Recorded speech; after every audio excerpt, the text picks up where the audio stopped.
Ladies and gentlemen, welcome back to the SmarkTank Revolution, where we always kick out at two. I'm your host, Mr. Donnie Wonderful, the Benevolent Intelligent, aka Big Time Donnie. Shout out to my colleague, Mr. Joey Business, but I'm flying this plane solo here. Just to prove how highly tangential me and my colleague Joey Business are, this will now be another segment on the channel. Highly underrated. But just thinking about this. Um, I follow a lot of wrestling channels, well, not wrestling channels, or I want to say wrestling accounts on multiple social media platforms. And every now and again, I'll see a picture that draws up nostalgia. Or, somebody will make a collage with a question in them. There's a few of those response videos here on this channel, as a matter of fact.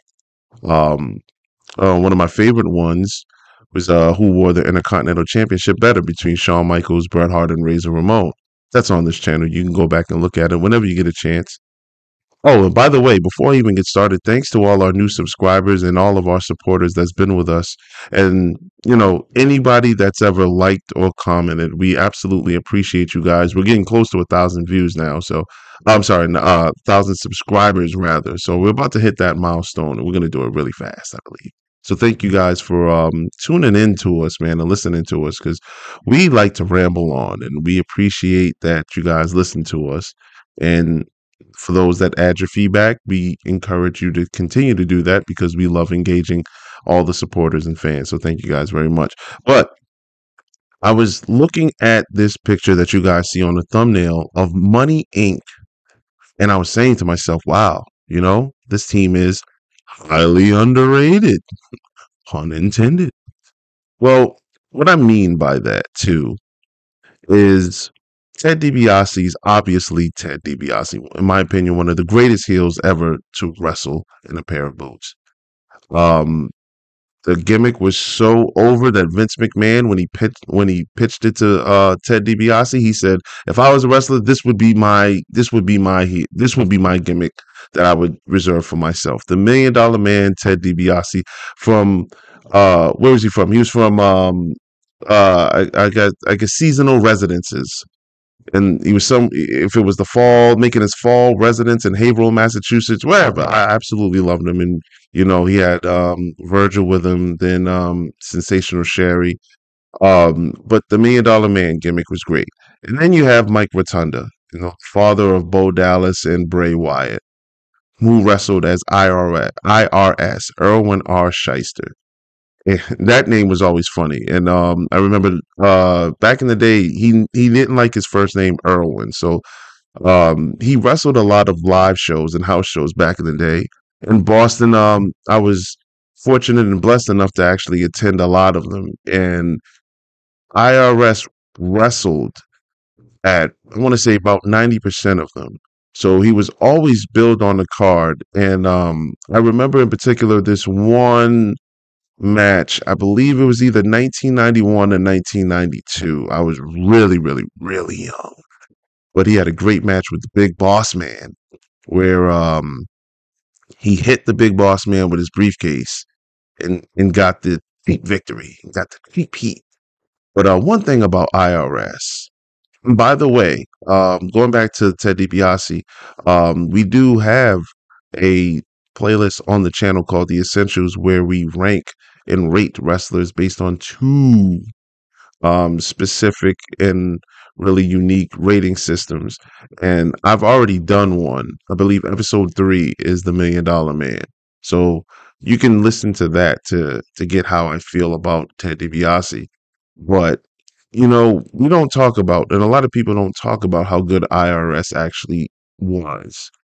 What you hear about him and have heard about him was he's a great technical wrestler. Let's unpack that real quick. What does that actually really mean to the person outside of the business or the casual fan? When somebody says, or you hear someone say, he's a great technical wrestler, what does that mean to you? I'm going to explain real fast what that means to me. When you're a great technical wrestler, and there's tons of them, because they say the same thing about Bret Hart, in my opinion, the greatest wrestler of all time. He's a great technical wrestler.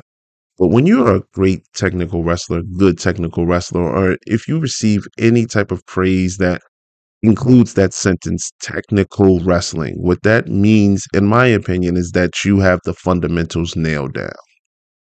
Everything looks good. You're a good wrestler 101. You're a good worker 101. And that's not including like psychology, but or it could, who knows? That's broad in itself, but to me, when you're a great technical wrestler, that's basically Tim Duncan in basketball. To make a basketball reference, Tim Duncan was Mr. Fundamental. He has 5 rings. Kawhi Leonard hits 2 free throws. He has 6, just as much as MJ. Like so. I think that's you know that's high praise. He's a great technical wrestler. I just think that it's used more loosely now, or to it's used more loosely now to describe good wrestlers in the past decades and the past eras. Like for example, um, Terry Taylor, right? The Red Rooster, as some people may remember him by. I mean, kids, if you don't remember, Google him. He was a I guess based on like if he were to wrestle today, he'd be a great wrestler. Those territory guys are really, really, really good. But I don't remember who said it. I remember hearing saying that, yeah, Terry Taylor was a good technical wrestler. That can also mean that you're very bland and vanilla. But hey, let's face it, it's a hot summer day. Somebody offers you a vanilla ice cream cone, you're gonna take it. It's not that it's bad. I just think that you have a great base, and you're a good salad minus the dressing. That just seems to be the context of when people say you're a great technical wrestler. And if they just leave it at that, that's what that means to me. But you have this pair of Ted DiBiase and IRS. Good psychology, great body, good gimmick, great heel gimmick actually in the $1 Million Man. The same thing on the other end for IRS. I mean, Ted DiBiase is about 6'3". I guess IRS has to be about the same weight, maybe. I mean, same height rather, like maybe an inch or two shorter, 6'1", 6'2". He. I remember the first WrestleMania, you got a chance to really see his body, but as the IRS, he wrestled in slacks, wrestling boots, and a dress shirt. Like he really, really took that gimmick, and he had no entrance music, so there wasn't anything special about that. But he would always cut a promo about tax cheats, and actually, I kind of think that this pairing was kind of an oxymoron because if they both, aside from the fact that they both were heels, these two gimmicks technically should have always been in battle with each other.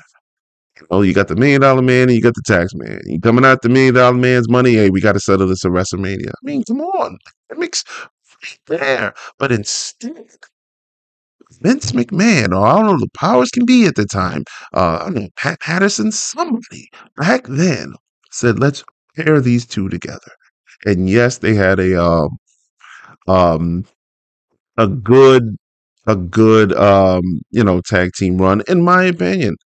Like they opened up SummerSlam 1992 against the Legion of Doom. You saw them at WrestleMania 9 in Las Vegas.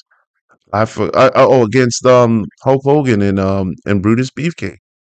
Um even when Ted DiBiase got the back injury or the neck injury that caused him to retire, IRS was always in the $1 Million Corporation. But that's veering off a little bit.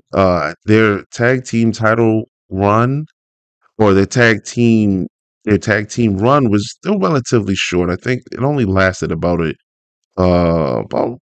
oh yeah, it was really short. Maybe somewhere in between 12 and 18 months, if that. But these two could wrestle really, really, really well. And had they been formed maybe a year or two early enough, we could have gotten some classic matches, and I mean classic, with I guess the Hart Foundation at that time. If instead of 1992, if they formed that pair in maybe 1990, you would have seen, Money Inc. versus the Demolition. I mean, at the time too, yeah, we have to be mindful that, Ted DiBiase was in a really great singles run, a huge singles run, and even though he never um, won an Intercontinental or WWF belt at the time, that $1 million championship, that had some clout to it. That definitely did have some clout to it. I mean, hey, you see him at autograph signings, taking pictures with it. The $1 million belt was amazing. He said, "I couldn't be a champion. I just bought one." More power to the gimmick. But I just really wanted to cut this microphone on and talk about like how underrated this tag team actually really was.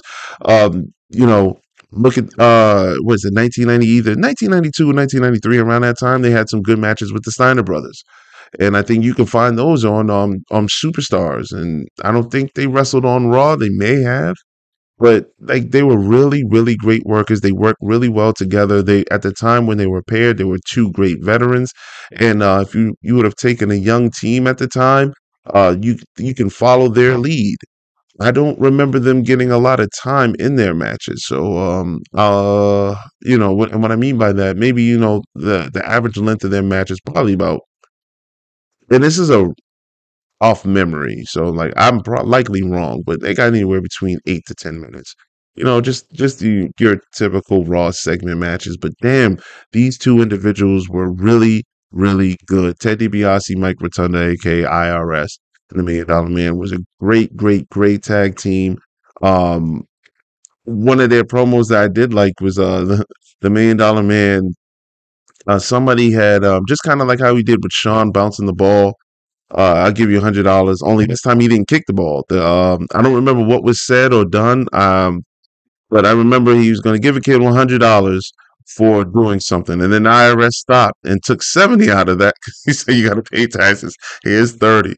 Like there was so much potential with them, and they have moments that I think are just kind of under the radar. But like if we all get a chance to pull out some of their great matches, leave it in the comment section on based on what you guys remember or what you can research for us.